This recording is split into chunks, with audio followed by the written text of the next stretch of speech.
আসসালামু আলাইকুম প্রিয় এইচএসসি লেভেলের শিক্ষার্থীরা। তোমরা যারা এবার এইচএসসি লেভেলে পড়াশোনা করছো এবং তোমরা যারা 25 ব্যাচের শিক্ষার্থী আছো, 26 ব্যাচের শিক্ষার্থী আছো, অথবা তোমরা এইচএসসি লেভেলে ভর্তি হবে, তো তোমাদের সবার জন্য আজকের এই ভিডিওটি।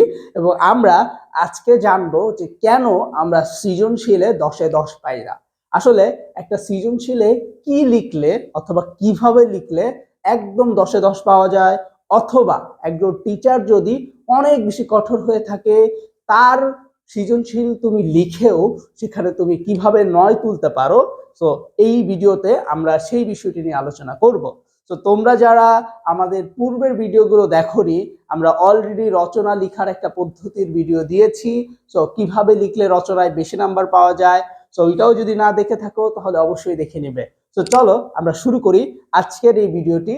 আমরা কি করব জানো, আমরা প্রথমে একটা খুবই কূটকৌশল ব্যবহার করব এবং এই কূটকৌশলটা আমাদেরকে যে কোনো পরীক্ষায় এগিয়ে নিতে সহায়তা করবে। তো আমি তোমাদেরকে দেখাচ্ছি। তোমরা কি করবে, তোমরা যে খাতাটা নিবে সেটাতে প্রথমে রোলার করবে, অবশ্যই রোলার করতে হয়, দাগ টানতে হয়। তো টানার ক্ষেত্রে টানার পরে তোমরা কি করবে, তোমরা একটা পেজের মধ্যে ক এবং খ লিখবে। কি করবে ভাইয়া, আমি আবারও বলছি, তুমি যদি সৃজনশীলে ভালো করতে চাও তাহলে অবশ্যই তোমাকে ক এবং খ এই দুইটা এক পেজে লিখতে হবে এবং লেখার পদ্ধতি আমার মতো সেম হতে হবে। তুমি মাঝখানে একটা ক লিখবে, ক লিখে এটাকে একটা সুন্দর করে একটা ব্রেকেটের মধ্যে, অথবা তুমি কি করতে পারো, একটা বক্স করে লিখে রাখতে পারো। এবং এই বক্সের কালারটা তুমি নীল দিবা। কি দিবা? নীল দিবা। অর্থাৎ এই বক্সের চারদিকে যে দাগটা হবে সেটা নীল দাগ দিতে পারো। অথবা তুমি যদি লেখাটাকেই নীল কালার করে লিখো, নীল কালার করে লিখো তাহলে বক্স দেওয়ার প্রয়োজন হবে না। তারপরেও যদি তুমি বক্স দাও, কোনো প্যারা নাই, কোনো সমস্যা নাই।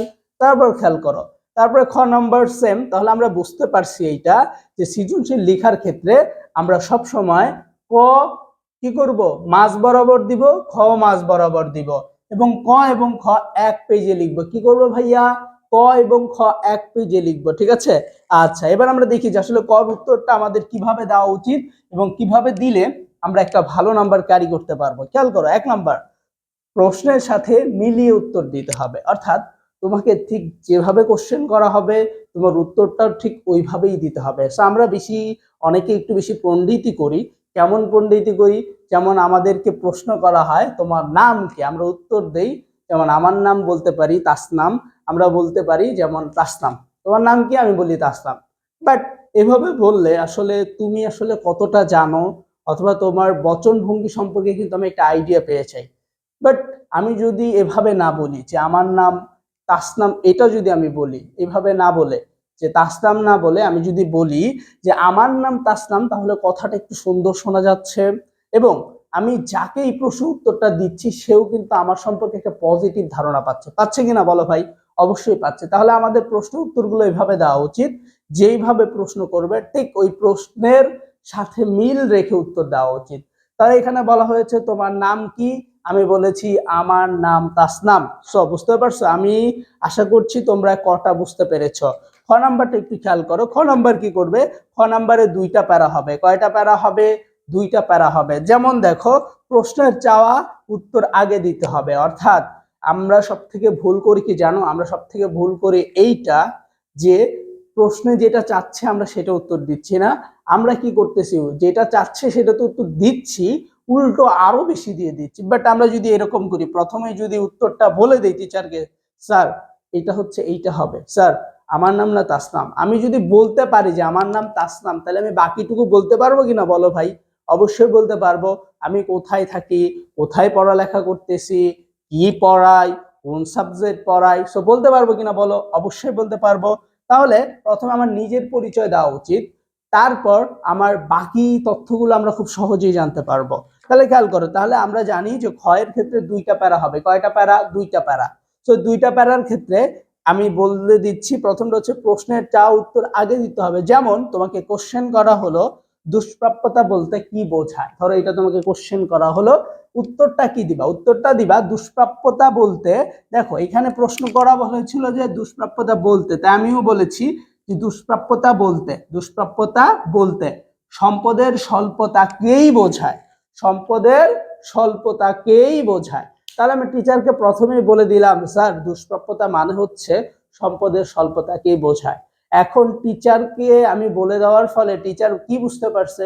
টিচার এটা বুঝতে পারছে না এই ছেলে জানে, এই মেয়ে জানে যে আসলেই উত্তরটা কি হবে, যেহেতু বলতে পারছে এর মানে বাকি অংশটুকু পারবে কিনা বলো।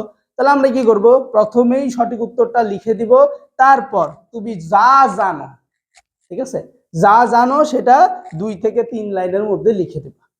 তোমার বাবার নাম কি, তোমার বাবা কি খায়, তোমার 14 গোষ্ঠী কই থাকে, এগুলো লিখে দিতে পারো, কোনো সমস্যা নাই। এখন জয়ই লিখবা, টিচার তোমার সম্পর্কে পজিটিভ ধারণা পেয়ে যাওয়ার কারণে এখন আর কি করবে না, নাম্বার কাটবে না, ঠিক আছে।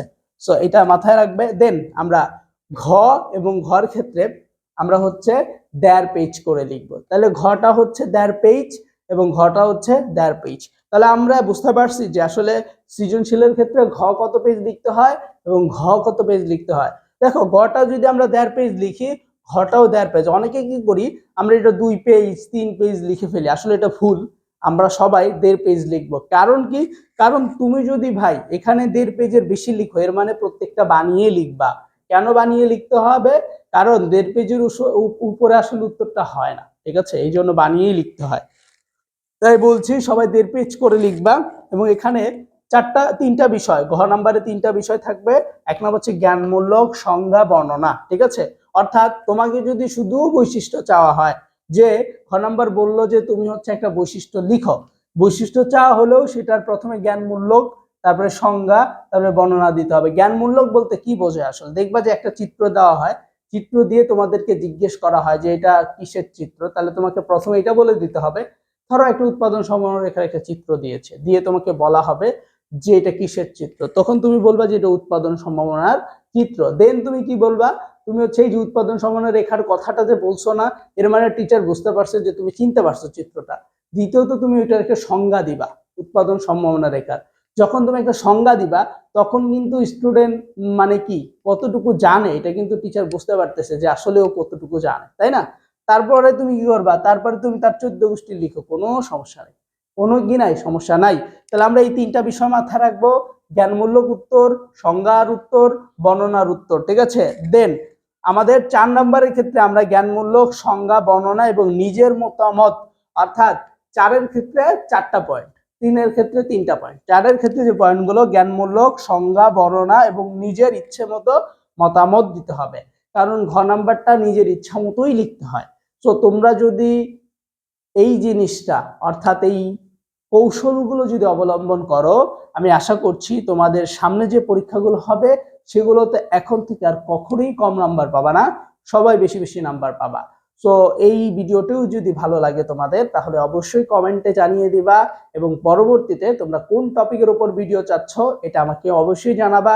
এবং ইনশাআল্লাহ আমাদের এডুকেশনাল লিডারশিপ, আমাদের তাসতামস ইকোনমিক্স কেয়ার, আমাদের তাসতাম আহমেদ সোহেল অফিসিয়াল এবং আমাদের ইএল ইংলিশ, এখানেও আমরা যথারীতি ভিডিও দিতে থাকবো। তো তোমরা সবাই একটা কাজ করবে, আমাদের এই চ্যানেলগুলোর সাথেই থাকবে এবং তোমাদের সমস্যাগুলো সমাধান করার জন্যই আমরা আছি ইনশাআল্লাহ। সবাই ভালো থাকো, সুস্থ থাকো, দেখা হবে আরেকটি ভিডিওতে ইনশাআল্লাহ।